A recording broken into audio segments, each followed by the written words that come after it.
Very good start to the Leagues Cup 2024 for LAFC. Hello, Mario Ruiz. Welcome, everyone. This is LAFC Plus. How you doing, Mario?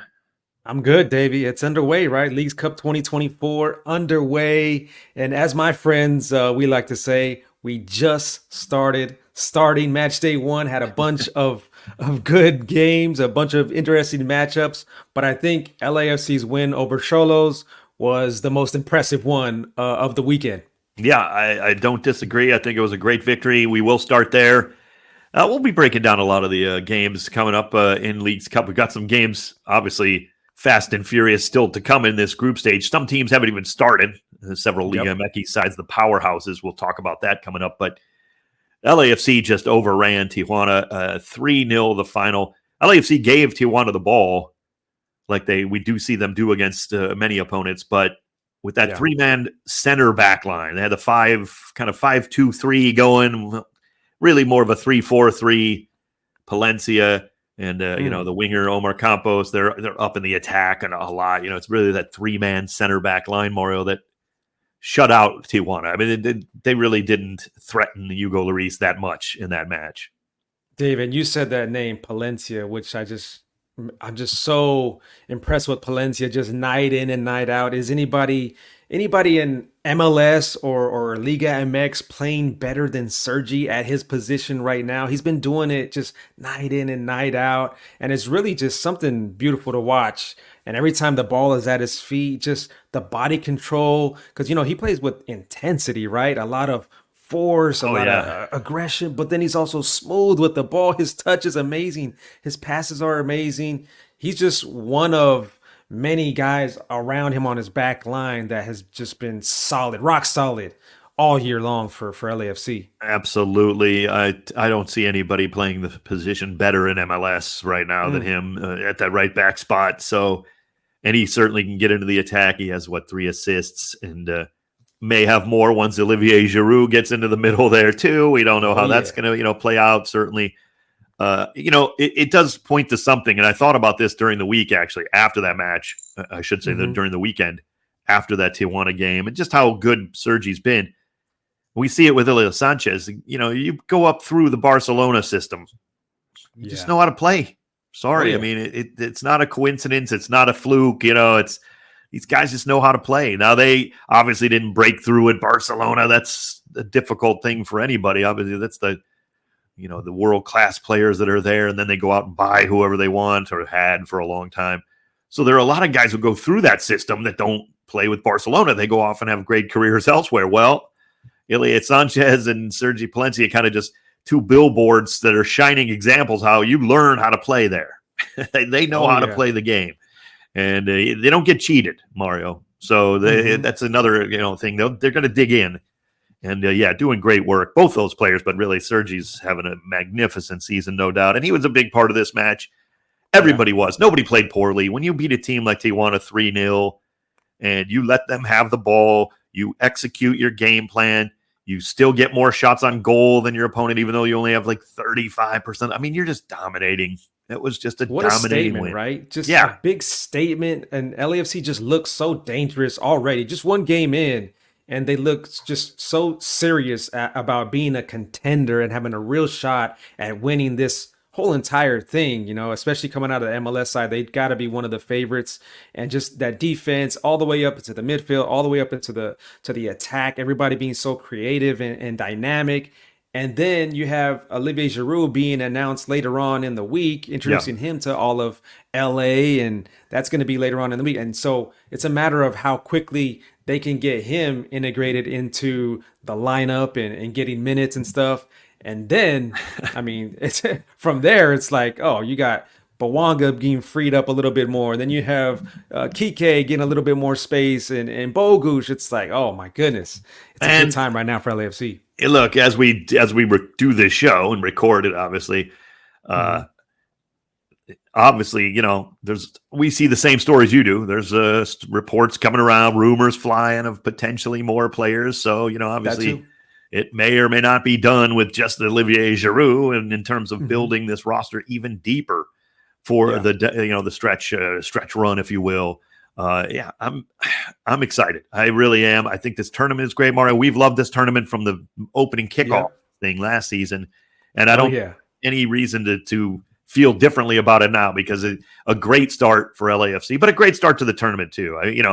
And again, I'm not trying to pick on Tijuana. They're just, had a bad night. Maybe they're not as good as LAFC. That's just the bottom line. They're just, but it does point to something as we turn our attention maybe a little bit later on in the show. We'll talk a little bit more about this at the Leagues Cup. I think Herculez Gomez mentioned it on his on a tweet on X. I had talked about this last season though. The more I watch this, and we'll get into it a little bit deeper, but it's about how there's really, and he didn't say it this way, I am. There's no difference between Liga MX and MLS. And what I mean by that is, yes, some teams are going to be better at certain times of the year. Look, we're middle of our season and then some. They're just starting out the Apertura. Just like in the Champions League, when nobody wants to say how LAFC and other teams have to battle through a preseason, essentially, when you're playing in the Champions League against all these great Liga MX teams, when they're fresh off of right in the midst of their, campaign. Nobody seems to care about that, though, right? It's like all excuses are out that, Liga MX teams are struggling because they're just starting their camp. Well, nobody brings up those excuses for MLS and CONCACAF Champions Cup, when the Liga MX teams are, full force and literally, MLS teams are just kicking a ball. It's like their first matches, or they have to go down, and play a tough team in the Champions Cup. I mean, come on. If you're going to go one route with it, it has to work for the other one. So I make no excuses. MLS is off to a great start of this, but more importantly, LAFC, Mario, we saw it up front again. Oliveira coming back like he never missed, he didn't play a ton for Uruguay. Now, he got some good minutes, but it wasn't like he was playing 90 minutes a game in Copa America, right? So he didn't play it, every minute, and yet he comes back like he never left. But he was hot heading into there too as well. Right before going into Copa America, he was hot with the LAFC, and then he goes into that deep run with Uruguay. And he didn't get all the minutes, but he did get decent minutes. And then he was there at the training. He was there with the training with the team and Marcelo Bielsa, and that training. So he comes back feeling really good and in rhythm and looks unstoppable right now. And that's 3 goals since he's came back and an assist in just 2 matches. So I expect him to really make a mark on this League's Cup for sure. Yeah, of course, he had 2 goals. Denis has 2 assists on those goals. He assisted Denis' goal, which was the second of the match. Here's what that sounded like. Away by Tijuana to Gomez. Oliveira comes in to try to steal it away and does. Here comes Oliveira down the wing. Got players in the middle. Crosses it in. Back post. And in! Denis with a goal! From Oliveira. It's a return the favor goal, and LAFC have doubled the lead. First goal was Banga to Oliveira. This one is Oliveira on the steal, feeding Denis to the back post, and Denis made no mistake. And then the third goal, we thought Denis was going to score it. Actually, he gets he worked for it. Gets a breakaway going. It just hits the post, comes back to him as he's on the ground. He assists over to Oliveira. Just. What a game. What a performance, Mario. It doesn't matter who you put up there, too. Bogusz was red hot. He's going back to the midfield, and it's like who's ever up front, you're just going to get a ton of chance. I mean, Olivier Giroud must be so pumped up about coming actually to play here, really, because he wants to score goals and he wants to assist, and he wants to feed his team. I mean, he's going to have opportunities galore. Yeah, we do have a prime Denis Banga that we have to appreciate because he right now is just so strong, just so fast. I mean, people don't give enough credit how fast he is. Yeah. When he explodes onto the ball, I mean, even, with or without the ball, he's just so explosive and creative. And we just got to appreciate it. He's on another level right now. And nobody from that Cholo squad could even stop him. Wow. And he was just going. And with Olivier coming along, it's just going to open up more space for Denis. He can't be happier. So watch out for Denis. Watch out for the rest of the guys. When Olivier gets included into this mix, it's only going to be that much more amazing and spectacular and amazing and fun to watch. I agree. If you heard the call on the radio, and I don't even want to mention the guy's name now because I feel bad for him. He was just getting sliced up by LAFC's front line. Could not keep up. And it was, I mean, again, you're a team back there, so part of it is not all his fault, of course. But you know what? The Cholas were leaving them 1v1 on many occasions. And yeah, but that's what I mean. Like, you got to help out. You got to do, you can't let LAFC get that open. You can't let it, you can't let your scouting reports tell you to not double team these guys. I mean, that's the coaching staff's fault, not just the players too. Like, they were just getting run over. I mean, they had no answers. Yeah. And, again, LAFC is just a lot better than Tijuana. You're playing at home too. That is a factor, no doubt. I'm not going to, take that away, but there was Tijuana support there. I mean, you're not that far, right? This is as close as you get if you're a Liga MX side to playing an MLS team. So you better come up and root for your club. They just had no chance. It was just all LAFC. Now that doesn't mean Tijuana can't go beat Vancouver maybe and get out of this group still. I mean, they're alive, if you will, going into that last match. Now, it would benefit Tijuana, of course, if LAFC handles Vancouver as well. And maybe it takes gives them a beating. We'll see. We'll talk about that coming up as well. But that's how this kind of shakes out, and that's why I love the Leagues Cup, man. I love it. I really do. I love these tournament formats. I know it's a little different than the World Cup, of course, in terms of the groups and what size. But Mario, every game is going to be good. Every game matters to some extent, to a big extent, really. Yeah, and you feel the rivalry, too, between U.S. soccer and Mexican soccer as well. You feel that rivalry. It gets intense, especially as we get deeper and deeper into this tournament. You're going to feel that, And I got a chance to talk to Hugo Lloris after the match, and I was walking up to him, and I noticed that he was in deep thought. So I was kind of wondering, should I ask him for the walk-off interview or not? And I walked up to him, and he said, yeah, let's do it. Let's do it. And then so here's a little piece of that walk-off interview, as you heard on 710 ESPN. Hugo, it was a physical match, but you guys look very comfortable in the win. How'd you guys make it look so easy tonight? I don't think it was an easy game. Obviously, when you look at the result, you think it was easy, but it was not. I think Tijuana team played a really good game. They come to challenge us. They come to press. We struggle a bit with the ball today, especially from the back, mainly in the first half. But we were really efficient in front of the goal. I think we play in a clever way because, obviously, to score 3 goals and to have a clean sheet. 3 goals, but also was a clean sheet for you in the back line. What about the team performance tonight defensively? Yeah, we were strong at the back. I think we didn't concede one chance in second half. Again, don't look at the score because I believe we didn't have a good game. We are able to do much better than that. But I think with the repetition of game, with the schedule, it's been tough the last few weeks, and we still managed to get positive result. And today was important to start the competition in the best way. So a win is a win, and it put us in a good position in this group stage. Yeah, even after the dominant win, it was very interesting, right? Because we're all thinking 3-0, they dominated and looks, amazing. But you got to respect your leader and a guy who's won World Cups, a guy who's been in tournaments like these before, been on big stages, and he's saying we didn't perform very well, and he's just basically trying to maintain the standard and keep the guys peaking and keep the guys focused on the prize. So you got to listen to a leader like Hugo Lloris. I respect that. Yeah, I think I agree. I'm not saying, look, he's going to be harder on himself and his teammates than I am, frankly, because that's just what guys do. Coaches are going to be harder on themselves. Players, I thought they played better than maybe Hugo did, but he sees it from a different perspective. So I respect that, certainly. I mean, and can they play better? Yeah. I mean, Tijuana had a lot of the ball, but again, it didn't really amount to much, and I think we've seen that a lot this season, Mario, where we'll let teams, again, if we don't give up the cheap goal, which we've cut down on dramatically, frankly, under Steve Cherundolo, if I'm being honest. I mean, even this last few seasons, if you don't give up the cheap goal, we're going to be hard to beat.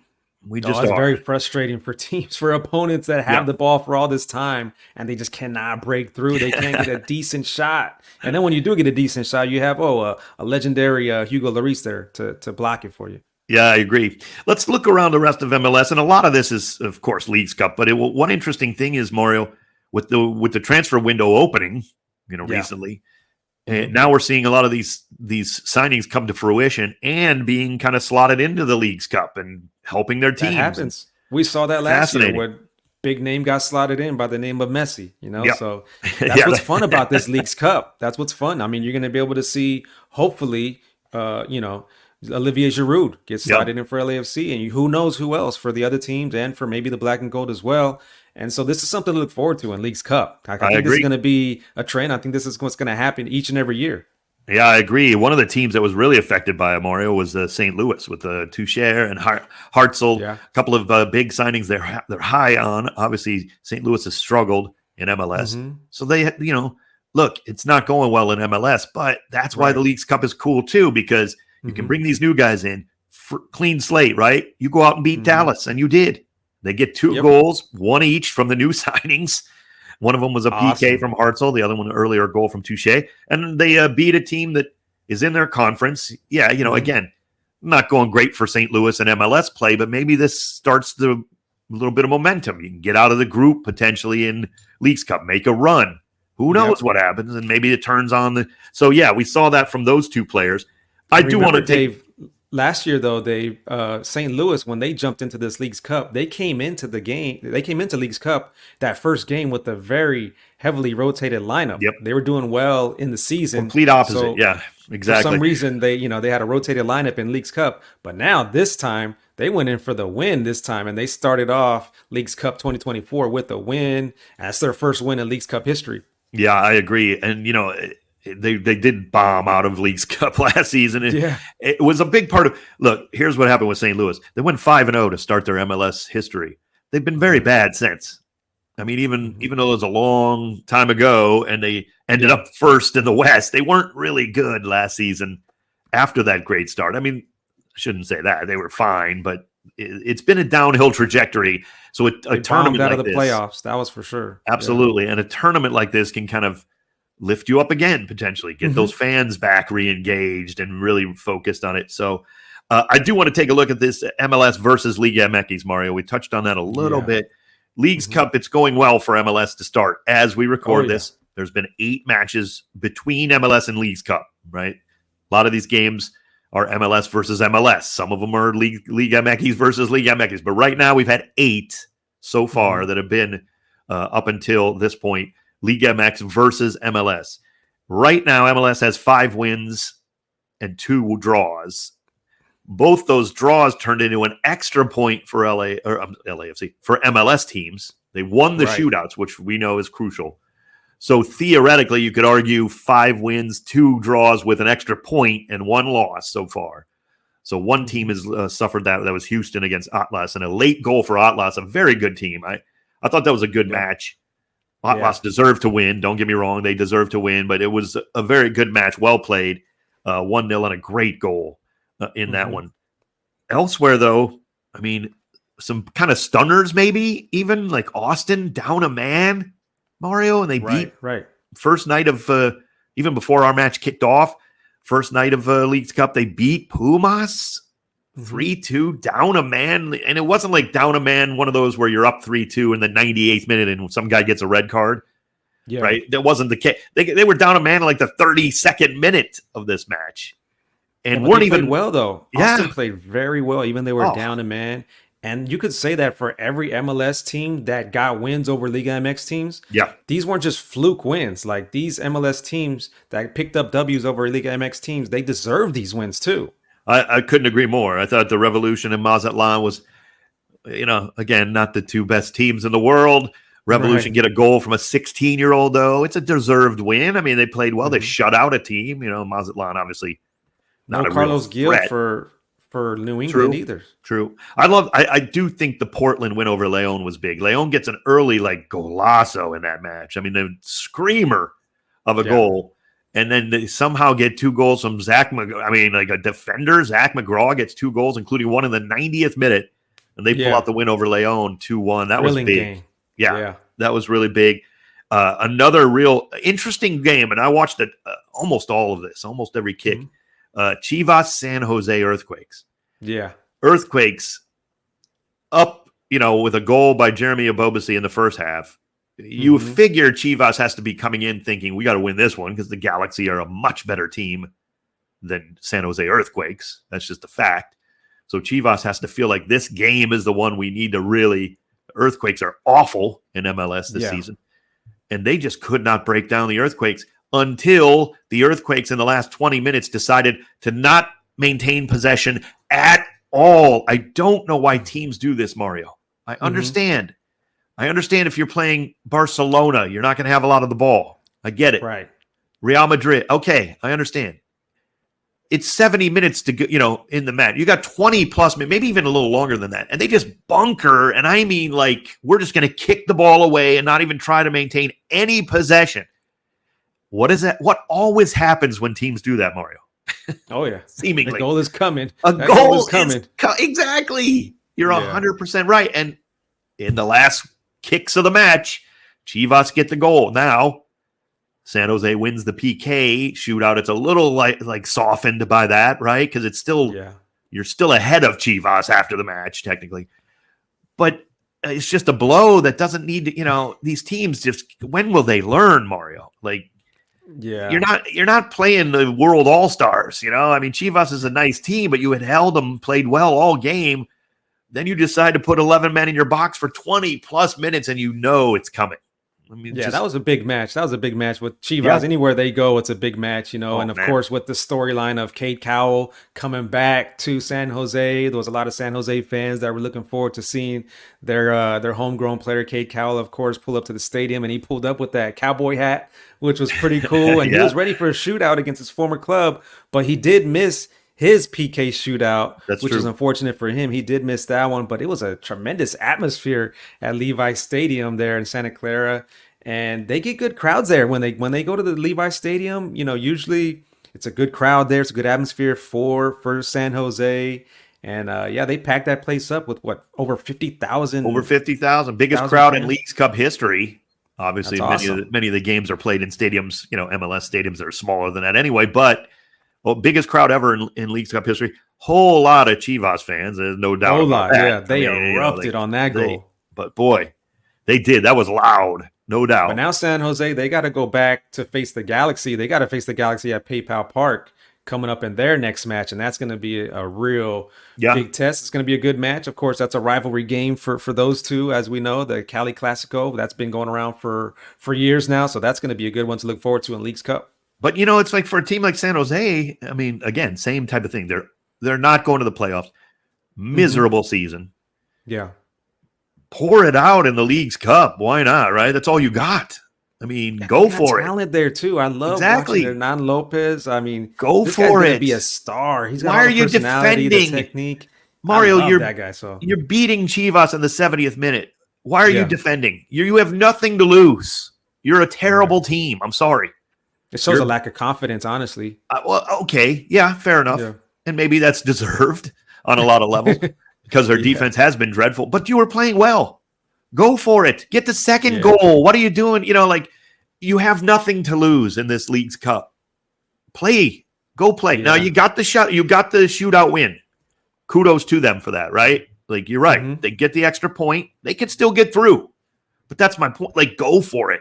You have nothing to play for in MLS if you're San Jose. You're done. Sorry. You're not turning it around. You're not making some run. This is it. Like, that's why I love this tournament too on a lot of levels. How dare anybody in MLS or Liga MX for that matter, how dare any of these bad teams like rotate heavily, just give up on this is it. This is I mean, you have a shot for the CONCACAF Champions Cup if you're San Jose Earthquakes. Now, again, you're probably not going to win this thing. I get it. You got to finish third. That you can go on a miracle run in this tournament. Yeah. And you have no chance otherwise to do anything this season. This is a massive trophy for you to go after. And kudos to San Jose for 70 minutes. And I'm not blaming the players. This is clearly a tactical thing. They played well, and they deserved it. And then, they still deserve the extra point. Like, they won the shootout. It was a good result. Let's be honest. I mean, it was a tough way to give up a goal late. It happens. I get it. They could have just as easily won it, and everybody would be like, wow, what a victory, But at least they kept their focus in the PKs, too. That's what people have to remember, too. That point is massive for a tournament like this, just the way trying to get out of the group, right? So you give up that late goal, but you still have the focus and the wherewithal to win your PKs. That is crucial. So Miami over Puebla, Mario, another, no Messi, no problem. Holy cow. just way better than Puebla. Again, not a great team, but you still got to go out and do it. It's still a tough, Liga MX sides are tough, man. I don't care if they're good or bad. They're going to play you hard. They have good players. I don't care how underperforming they are. This is a good league. So beating Puebla like that was a nice win too. And Miami, they're the reigning champs, so they're going to come out here and try to defend. They're going to defend that title with or without Messi. So they continue to slide guys in and out of that lineup, and they win in convincing fashion, like you said, with or without Messi. It's just incredible. So props to them on that. But this Saturday though, Miami's got a real test, right? They're going up against Mexican powerhouse Tigres. So that's a matchup that I can't wait to see. And Absolutely. Tigres is going to be wanting all of that match right there. Yep. They're going to want a piece of that Leagues Cup champs right there. So Tigres is not Puebla. So that's a good point. You bring up a great point because yes, we want to be balanced on this show a lot, right? I want MLS to do well. Most importantly, I want LAFC to do well. The rest of MLS secondarily, and then you still want teams to play well. And yes, MLS is off to a good start. 5 wins, 1 loss. 2 PK wins, 2 draws, technically. I'll call them draws. I don't count them as wins against Liga MX so far. But the Liga MX giants are coming, right? Oh, yeah. So as Mario said, he's right. Even Atletico San Luis, they're going to kick off against Montreal. Very winnable game for them. I like Atletico San Luis. They're a good team. Pachuca, off to a rough start, but you don't ever turn your back on Pachuca because they'll always beat you. A big team, yeah. Yeah, I mean that's going to be a tough test for New York Red Bulls. And these are games coming up as we take. They're not. These games might have already played out if you're listening to us or watching this later. You still have Cruz Azul who hasn't played. As you said, Tigres still to come. Monterrey, Club America. Toluca, Monterrey. Yeah, Club America is obviously waiting off in the group or the knockout stages, Columbus Crew. Forget that. That's a whole other beast to try to knock off. But even these big teams are still coming. So yeah, it's going to definitely even out. And it was even last season. I mean, MLS played well, and MLS got the top 3 spots in the end. But people think like MLS just ran over all the Liga MX sides. No, that wasn't the case. It was a good tournament. It's going to be a good tournament again. Anybody who comes on to social media or whatever after matches, the Liga MX sides aren't trying. That's why they don't care. That's just cover up. That's bull.